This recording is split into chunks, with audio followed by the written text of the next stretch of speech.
आप एक मुसलमान को आतंकवादी बता सकते हो, लेकिन शायद एक Hindu x naval officer, teacher, professor mother की बेटी को आतंकवादी बताना थोड़ा ज्यादा हो जाएगा। आप जो झूठ, जो जहर फैलाते हैं वो लोग नहीं फॉलो करें। क्या ये हिंदुस्तान के नागरिकों के साथ गद्दारी नहीं है? कुणाल ने बात करी मीडिया खुद ही किया कि मेन स्ट्रीम मीडिया की वो अपना काम नहीं करी, पुलिस तो हमारी खैर वाहवाही है। इलेक्शन आ जाता है, फिर 400 पार नहीं होते, आप जाते हैं, आपको बैसाखी की सरकार चलानी पड़ रही है। कुणाल के ऊपर तो ऑलमोस्ट ही गए थे अंदर, ऑलमोस्ट फिर बच गए। इस बुढ़ापे में क्या डर है अब आपको? अब क्या लालच है आपके अंदर? क्या चाहिए आपको? हाँ, क्या जरूरत है? गवर्नर पोस्ट चाहिए, राज्यसभा जाना है, इतनी आपके अंदर लालच है कि आप महज आपका काम आपसे करने को हम मांग रहे हैं, वो आपसे नहीं हो रहा है। कुछ चंद माननीय न्यायाधीशों के ईमान पर हमारी जिंदगियां टिकी हुई हैं। इस देश की मेन स्ट्रीम मीडिया जो है उसके हाथों पे खून है। लेकिन मैं ये भी कहूंगी कि अगर ऐसे ही चलते रहा तो वो जो खून के धब्बे हैं वो हमारी न्याय व्यवस्था के दामन पर भी लगे। 4 साल में जिस गोदी मीडिया ने उमर के खिलाफ, इन सब लोगों के खिलाफ इतना विट्रियोलिक, इतना जहरीला कैंपेन चलाया था, वो गोदी मीडिया नंगी हो गई इन 4 साल में। उन्होंने उन 4 साल में और भी अलग अलग तरह के विक्टिम ढूंढे जिनके ऊपर मीडिया ट्रायल चलाया जा सकता हो। कई सारे मुसलमान थे, मुसलमानों के साथ तो सबसे आसान बात है उन्हें आतंकवादी घोषित कर दीजिए या गद्दार घोषित कर दीजिए, पर उनके अंदर ये जहर इतना भर गया और ये ब्लड लस्ट, मैं कहूँगी एक्चुअली वही शब्द होना चाहिए कि ये जो भूख है एक तरीके से खून की, एक्चुअली वो इतनी आउट ऑफ कंट्रोल हो गई कि वो मुसलमानों को छोड़ के और लोगों पर भी आ गए, बॉलीवुड पर भी आ गए। रिया चक्रवर्ती भी मिल गई उन्हें, शाहरुख खान के बेटे को भी न बख्शा उन्होंने, और तमाम ऐसे लोग। लेकिन इस पूरी प्रक्रिया में हुआ ये कि इन 4 साल में वो भी नंगे हो गए। आज की तारीख में आप लोगों के वीडियो और पॉडकास्ट फिर भी लोग देख लेते हैं, लेकिन आम जनता भी अब जब अर्नब गोस्वामी या उसके जितने भी ट्रू कॉपी वर्जन हैं और उसके जितने गरीब वर्जन हैं उनको सुनती है, वो भी जानती है कि ये झूठ फैला रहे हैं। 4 साल में और भी चीज़ें हुई। जिन लोगों को 56 इंच के कपड़े फिट आते थे उनके कपड़े नॉर्मल साइज के हो गए हैं। जो लोग 400 पार करने गए थे वो 240 में निपट गए। 4 साल में हमारे न्याय व्यवस्था के जो माननीय न्यायाधीश हैं उन्होंने भी कई जगह जाके न्याय की परिभाषा पर कई भाषण और एलोक्यूशन कंपटीशन और रिसाइटल दिए, अलग अलग कॉलेजेस में, अलग अलग विश्वविद्यालय में, दुनिया के अलग अलग देशों में भी। 4 साल में इस देश का एक कन्विक्टेड, मैं नहीं कह रही हूँ, हमारी न्याय व्यवस्था ने जिसको कन्विक्ट किया है रेप का, वो इंसान राम रहीम, वो भी 4 साल में 10 बार बेल और परोल पा गया। 4 साल में गुजरात सरकार ने नई किस्म की बेशर्मी की हदें पार करी और बिल्किस बानो के कन्विक्टेड रेपिस्ट को अच्छे व्यवहार के तहत रिहा भी कर दिया। उस पे ज्यादा चूं भी ना हुई पहले तो, फिर जब आउटरीच बना सोशल मीडिया पे, इंडिपेंडेंट मीडिया में जो एक्टिविस्ट लोग हैं उनके तहत 4 साल में चलो गिर के सुप्रीम कोर्ट ने उस कन्विक्शन को, उस रिहाई को भी ओवरटर्न करने का टाइम आ गया। लेकिन 4 साल में हमारी न्याय व्यवस्था को इतना वक्त नहीं मिला कि जिन लोगों को,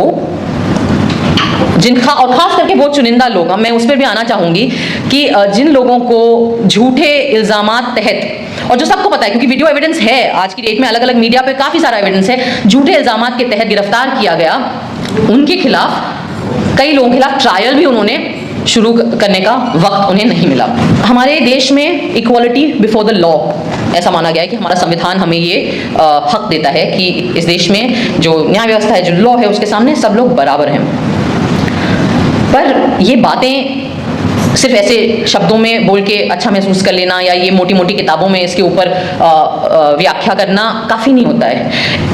इक्वालिटी बिफोर द लॉ का कोई मतलब नहीं है अगर equal treatment before the law नहीं होगा। मैं आज आपसे एक बात शेयर करना चाहती हूँ, आई डोंट नो कितने लोगों को पता होगी। जिस केस में उमर जेल में है अभी, या वन ऑफ द केसेस जिसमें उमर जेल में है अभी, उस केस में कई पिटिशन दाखिल हुए थे, उनमें से 2-3 में मेरा भी नाम था। जिस रात जेएनयू पे अटैक हुआ था, मुझे याद है जनवरी 5 वो रात थी, और 5th या 6th, 5th आई थिंक है ना। और ऑब्वियसली मैं बम्बई में शूट करी थी, मुझे याद, और मेरी माँ जेएनयू में इस वक्त प्रोफेसर थी, अब वो रिटायर हो गई हैं, और मैं ऑब्वियसली बहुत परेशान थी और मैंने कई ट्वीट करे लोगों को बताते हुए, क्योंकि जेएनयू के स्टूडेंट्स हम लोगों को मैसेजेस कर रहे थे, वीडियोस भेज रहे थे और मैं वो वीडियोस पोस्ट करके कह रही थी कि जेएनयू में ये हो रहा है, सड़कों पे आइए, आप लोग सड़कों पे आइए, पीसफुल जेएनयू के गेट पे आइए, वहाँ इकट्ठा होइए। तो जिस तरीके का क्लिप उमर का सर्कुलेट हुआ था, जिस पर फाइनली उसके ऊपर अरेस्ट हुआ, उस तरीके के मेरे ट्वीट्स को भी लिया गया था और मेरा भी नाम कई पिटिशंस में आया। और जैसा कुणाल ने कहा, आई सपोज ये मेरे एक्सीडेंट ऑफ माई बर्थ जिसको कहते हैं, कि इत्तेफाकन मैं हिंदू घर में पैदा हुई, इत्तेफाकन मैं एक सवर्ण परिवार में पैदा हुई, इत्तेफाकन मैं ऐसे परिवार में पैदा हुई जो खुद पढ़ा लिखा था अंग्रेजी माध्यम में, इत्तेफाकन मैं अंग्रेजी माध्यम में पढ़ी लिखी हूँ और बोल सकती हूँ, और इत्तेफाकन मैं बॉलीवुड में की फिल्मों में काम कर चुकी हूँ। इसलिए शायद जिन लोगों ने उमर को उन्हीं केसेस में और बाकी साथियों को, मिरन को, अथर को और गुजफा बाकी लोगों को उन्हीं केसेस में अरेस्ट किया, उन्हें लगा कि शायद ये ज्यादा हो जाएगा। आप एक मुसलमान को आतंकवादी बता सकते हो, लेकिन शायद एक Hindu x naval officer, teacher, professor mother की बेटी को आतंकवादी बताना थोड़ा ज्यादा हो जाएगा, कन्वीनियंट नहीं होगा हमारी मीडिया के लिए। उसमें शायद ऐसा हो सकता है कि आप जो झूठ, जो जहर फैलाते हैं वो लोग नहीं फॉलो करें बाकी उतनी आसानी से। क्योंकि मैं इसलिए आज आज़ाद घूम रही हूँ, यहाँ पे स्वतंत्र हूँ, अपनी ज़िंदगी जी रही हूँ, अपनी बच्ची की बर्थडे पार्टी मना रही हूँ, बढ़िया शादी करी, मैंने ढोल बजवाए, क्योंकि इत्तेफाकन मुझे एक प्रिविलेज मिल गया मेरी आइडेंटिटी का। और वो जो मेरा प्रिविलेज है वो अब मेरी जिम्मेदारी है कि जिन लोगों को इत्तेफाकन, जिनके नाम मुझसे अलग हैं, या जो मुसलमान नाम है, या जो दलित नाम है, या जो माइनॉरिटी के नाम है, उनके ऊपर अगर जुल्म हो, तो मुझे जो चीज़ जो मेरी रक्षा कर रही है, मेरी जिम्मेदारी है कि मैं उस प्रिविलेज के दम पर अपनी आवाज़ उनके लिए उठाऊं। अगली चीज़ जो मैं बोलूँगी उसमें कोई ऐसे कुछ केस बन जाएगा, बन भी सकता है। हमारे देश में आजकल कमाल तो ये है कि किसी भी बात पे केस बन सकता है और हो सकता है आपके ऊपर। उमर की एक डेट आने वाली थी बेल की, और उसके पहले ही जो न्यायाधीश थे जिन्होंने सुनना था वो केस, उन्होंने अपने आप को रेक्यूज कर लिया। तो पहले तो मुझे समझ नहीं आया कि रेक्यूज क्या होता है, मैंने ये वर्ड पहले सुना नहीं था, तो मैंने उसको गूगल किया, और तो उन्होंने ऐसे अपने आप को निकाल लिया उसमें से कि नहीं, मैं नहीं समझता कि मैं काबिल हूँ कि मैं ये केस सुन सकूं। क्यों काबिल नहीं हो आप? बड़ी पढ़ाई लिखाई करी होगी आपने जज बनने के लिए, कई सालों से आप आई एम अज्यूमिंग हमारे ही टैक्स के पैसों के तनख्वाह आ रही होगी आपको, हमारे ही टैक्स के पैसों से जो घर बनते हैं सरकारी, उनमें आप रह रहे होगे, हमारे ही टैक्स के पैसों से जो पर्क्स आपको मिले हैं उन पे आपकी जिंदगी कंफर्टेबल है। तो आपको क्यों ये हक है अपने आप को रिक्यूज करने का अपनी जिम्मेदारियों से? क्या ये हिंदुस्तान के नागरिकों के साथ गद्दारी नहीं है? हो सकता है आपको लगे कि मैं बहुत भारी भरकम शब्द इस्तेमाल कर रही हूं, लेकिन आपको नहीं लगता कि जिन लोगों को के हाथ में सत्ता दी गई है हमारे इस लोकतांत्रिक व्यवस्था के थ्रू, जिन्हें, तो आपको नहीं लगता कि उस सत्ता की जिम्मेदारी आप पर बनती है? आपको नहीं लगता कि जो प्रिविलेजेस आपको मिले हैं अपनी पोजीशन की वजह से, पर अपना काम करने के लिए 20 मिनट नहीं मिलते हमारे न्यायाधीशों को? एक जस्टिस थे, शायद उनका नाम बोपन्ना जी था, उन्होंने कहा मुझे 2 मिनट लगेंगे उमर का केस में वर्डिक्ट सुनाने में। बड़ी अच्छी बात है, बड़ा आपने सीना ठोक के दावा कर दिया, तो 2 मिनट नहीं मिले आपको? मैं इसलिए ये सवाल पूछना चाहती हूँ कि अक्सर हम बड़ी आसानी से नेताओं को गालियाँ देते हैं, बड़ी आसानी से पुलिस को गाली देते हैं, हम बड़ी आसानी से एक दूसरे को गाली देते हैं, लेकिन न्याय व्यवस्था से कोई भी सवाल उठाने में बहुत डर लगता है, क्योंकि कंटेम्प्ट ऑफ कोर्ट हो जाएगा। यहाँ जितने लोग बैठे हैं, हम श्योर उन सब पे लग चुका है। कुणाल के ऊपर तो ऑलमोस्ट ये गए थे अंदर, ऑलमोस्ट, फिर बच गए थैंक्स टू इत्तेफाकन accident of birth, surname Kamra इनका। मेरे ऊपर भी लगा था 2 बार कंटेम्प्ट ऑफ कोर्ट, लेकिन वो इतना बेवकूफ़ी भरा एलिगेशन था कि उन्होंने लिया ही नहीं। पता नहीं, शायद नई आईपीसी में कंटेम्प्ट ऑफ कोर्ट हो ही ना, मैंने देखा नहीं। अपनी इग्नोरेंस का मैं फ़ायदा उठा के आज ये सवाल पूछना चाहती हूँ अपने न्याय व्यवस्था से कि क्यों, क्या डर है आपको? आपको किस चीज़ का डर है? आम नागरिक को तो जेल का डर होता है, पिटाई का डर होता है, मुसलमान तो कहीं पे भी पिट जाते हैं बेचारे इस देश में, दलित कहीं पे भी पिट जाते हैं इस देश में। हम लोगों को भी डर लग सकता है कि काम नहीं मिलेगा, कॉमेडी के शोज नहीं मिलेंगे, फिल्में बंद हो जाएंगी, जिनके बच्चे हैं छोटे छोटे उनको अलग अलग किस्म के डर लगते हैं। आपको क्या डर लगता है? आपके पास तो पूरा तंत्र है, आपके पास तो सारी सरकारी तंत्र है। जब तक आप इन बड़े बड़े सुप्रीम कोर्ट, हाई कोर्ट तक पहुँच जाते हो, आप 60 साल 50 साल के ऊपर होते होंगे, आपके तो बच्चे भी बड़े हो गए होंगे, अच्छी महंगी कॉलेजेस में आप उन्हें पढ़ाते हैं, बाहर भेजते हैं, यूनिवर्सिटीज़ में वो भी सेटल हो जाते हैं, उनकी शादियां हो जाती हैं, उनके भी बच्चे होते हैं। तो इस बुढ़ापे में क्या डर है अब आपको? अब क्या लालच है आपके अंदर, क्या चाहिए आपको? हाँ, क्या जरूरत है? गवर्नर पोस्ट चाहिए, राज्यसभा जाना है, इतनी आपके अंदर लालच है कि आप महज आपका काम आपसे करने को हम मांग रहे हैं, वो आपसे नहीं हो रहा है।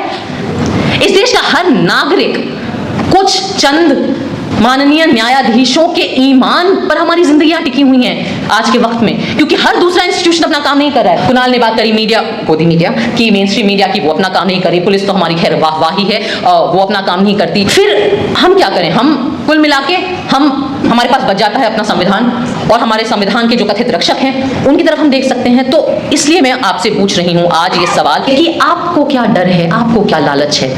आप ऐसा कैसे होता है कि आप लोग अपना बेसिक काम नहीं कर पाते हैं? इतना वक्त आपको लग जाता है, और वो भी जब हर अति पार हो जाती है, तब आपके अंदर जब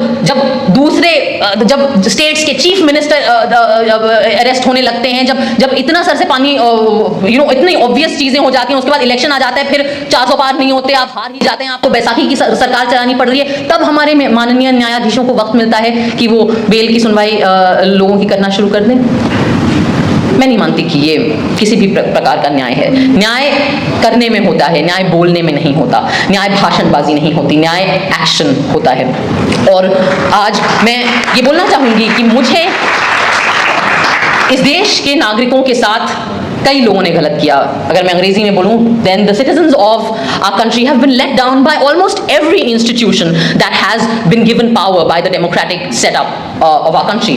But I don't believe that any institution has let down the citizens of our country like the judiciary of this country, and I think that's a crying shame. शर्मनाक है ये बात।